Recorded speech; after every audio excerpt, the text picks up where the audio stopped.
Welcome to another race analysis video. Since I'm laid up and can't actually ride my bike, I thought I'd look back at some races from the last year or so and see if there's anything interesting that happened. This is round 7 of the 2023 Super Series. I'm racing for Mood Racing, which is the sort of pink and blue colours just ahead to my left. And at this stage of the race, we're not really in the GC, but we've got a couple of riders who could theoretically take a stage win today, depending on how the race plays out. Either Aidan Lampy or Jared could probably go in a breakaway and stick with a nice hard breakaway, or if it comes down to a bunch sprint and I can get in a good position, then I'm always a good shot on this course. Now, I really love this course. It is an L-shaped hot dog. I don't think there was that much wind today, and probably the main feature of this course is that there is a bit of a dip leading in towards this bottom hot dog corner. So we're just now getting towards the bottom of the dip. There's a slight rise, maybe 2% maximum, up to this hot dog corner, and then as you come around the corner and go back towards the finish line, there is a lovely little downhill to get you back up to speed, and then it's an uphill sprint. Now, I've had some success on this course. I won it 2 years ago after a huge lead out from Todd Rolton, and then last year I sort of finished in the top 5, but that was close enough to keep me with the GC leaders on points. Having said that, I've also crashed on this course a couple of years ago, the year I won it, coming around the hot dog at the other end of the L. I put a pedal down too soon, clipped and took myself out. So it's a mixed bag. In terms of race winning moves, this is the 3rd year in a row that they've run this course, and the races it's come down to an even split between bunch sprints and breakaways. Last year a group of 2 got off with about half the race to go, and they managed to stay away till the end, so Frank and I were sprinting for sort of 3rd, 4th and 5th. The year before that, it was a bunch sprint in my grade. A couple of the races earlier in the day had come down to bunch sprints, but then again, Masters 2 was a breakaway with 2 guys off with sort of 15 minutes to go. But typically nothing goes in the first half that stays all the way to the end. So my strategy at this point is just to stick in the bunch, take it as smooth as possible, and try to conserve as much energy. And right off the bat, it's been hard and fast, but what I've noticed is that going around these hot dogs on the outside is a much longer line, but it means I'm not having to lose all my speed. I'm coming through with more pace, and then I'm not having to sprint as much to get back up to speed. And you can see that there's a bit of squeezing on the right, but I'm already back up to 40 k's an hour, whereas on the inside of the turns, you just about come to a complete standstill unless you're taking the front. And that was pretty much my strategy for the first little half of the race. Outside on all the corners, quickly back up to speed, but save a bicky. This is about 16 minutes into the race, and just up ahead someone slides out, and that holds up the bunch for a couple of seconds. And this lets a break get away up ahead.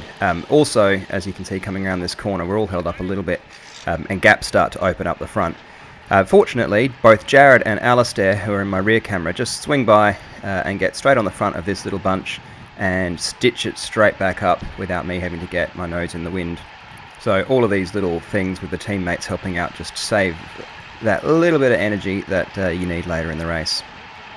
As a result of that crash, a small group of maybe 6 or 7 gets off the front, and at this point we don't have anybody in it, but fortunately we've got Aidan Lampy chasing. This corner is very familiar to me. This is where I crashed a few years ago, and sure enough someone else looks like they've clipped a pedal, possibly a couple of people. As far as I know, they all got back on their bikes and finished the race. Now, this is one of those moments where I made a choice which I think saved me a little bit of energy. Coming around this corner, I didn't take a great line, and I kind of got pushed off my teammate's wheel. Rather than sprinting after, I just hopped in behind this guy in the Holdfast kit. Now, I wasn't too worried about a bit of a gap opening up on this stretch, because there was a big bunch ahead of us. I knew it was going to slow down and bunch up right before the turn, and sure enough, they're slowing down coming into it. But by not sprinting to get back onto my teammate's wheel and letting someone else do that work, I reckon I probably saved enough energy for a bit of a longer sprint at the end. So up to now, we've had a teammate in a break, but I can see just as they're coming past the other way that our teammate's no longer in that bunch. We got a chase now. What? Lampy's not in the bunch anymore. So one of the advantages of this course is you can really see exactly how far away the break is and who's in it. Unfortunately, this team's got a bunch of diesels in it who can just get on the bunch and really ramp up the pace and close down a big bunch like that. But this is now go time because there is a big bunch off the front a lot of teams are going to be represented, and so a lot of the responsibility does fall on us to bring it back. So I start coming up to tell the troops what to do. We're going to have to chase now.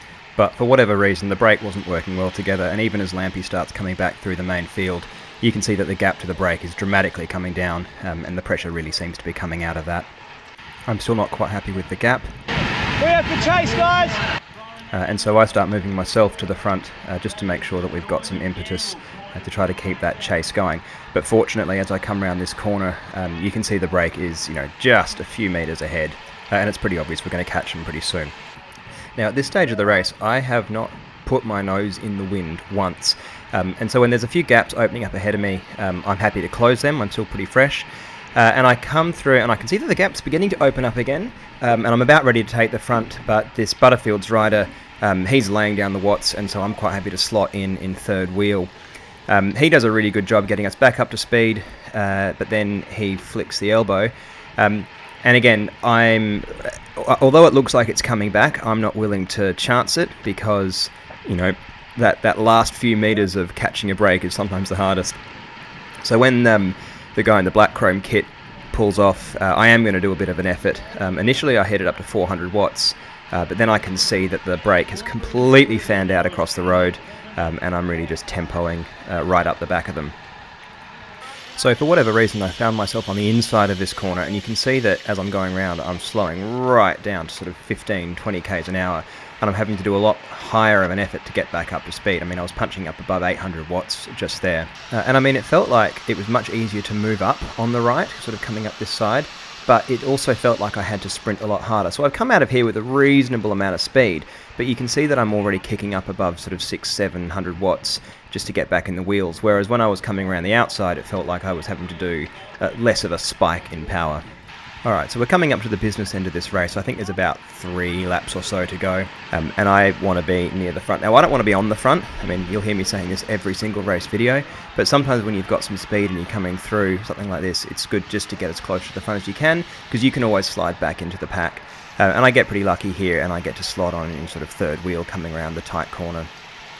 So Norwood Red's held the front. I've shuffled back a few places, and this attack goes from Norwood Blue, and this is a fantastic attack. 2 laps to go. There's only a couple of minutes left in this race, and some of these guys can really hold that power. And unfortunately, I'm on the wrong side, and I'm drifting backwards. So now my focus is going to be on getting back to the front in these closing 2 laps. Great thing I see is Frank on my right. He's a really tall guy in the red kit of Norwood with the blue sleeves. And he's the sort of guy who can read a race really well and knows when to lay down his efforts. So if he's 1 or 2 riders ahead of you, then you're probably in a very good spot. Now, coming around with a lap and a half to go, you can start to see the trains getting organised. And to be honest, this is the first race all series where there's been a really serious lead-out train that's worked. And I can see Norwood Red is coming by on the left, and I want to get on that. Because as I said, I know that Frank's going to be leading them out into the last couple of corners, and that is a great place to be. And sure enough, there are 1, 2 riders, then there's Frank, and just in behind him is going to slot Alex Canane. And look at this. We've got an actual lead-out train in a Cat 2 men's race. I don't know how they got all of this together, but with a little bit of wobbling, I managed to slot onto the back of Alex Canane's wheel. Alex is their sprinter for today. And we're in the last lap, and of course I know exactly where I want to be. The great thing is I can see Frank's ahead of me. I know that he is going to keep the pace really high when it is his turn to hit the front. And so I've got no teammates at this point. Sitting on the back of the Norwood sprint train is actually legitimately the best place I can possibly be. Frank has hit the front, I think, at this point, and he is lighting it up. I'm doing 400 watts in the draft. Admittedly, Alex doesn't give much of a draft, but what draft there is, I'm getting it. Frank does a big turn, and he closes down the last guy from that breakaway with one corner to go. I make a terrible turn and manage to drop about 5 metres off Alex, but then when I do get my feet clipped in again, I come past him with so much speed. There's no way Alex can match that. I've come past him with too much, but then Jamison comes past on my right, and I'm laying everything I've got, and he's posting up with 30 metres to go. So that was a clear win from Jamison. I'm really happy with my positioning. I think I did as well as I possibly could. I'm pretty happy with my sprint. Wouldn't mind an extra couple of 100 watts at the top end, but it was a long one. But Jamieson was just too good on the day, and I think this might have actually put him into the lead for the series. Anyway, Jamieson too good on the day, but I'm looking forward to racing this one next year. Bye for now. Part there, but they've been swapped. Come on, baby, go, mate, go! Coming up as the charge. Ryder Fields across the line.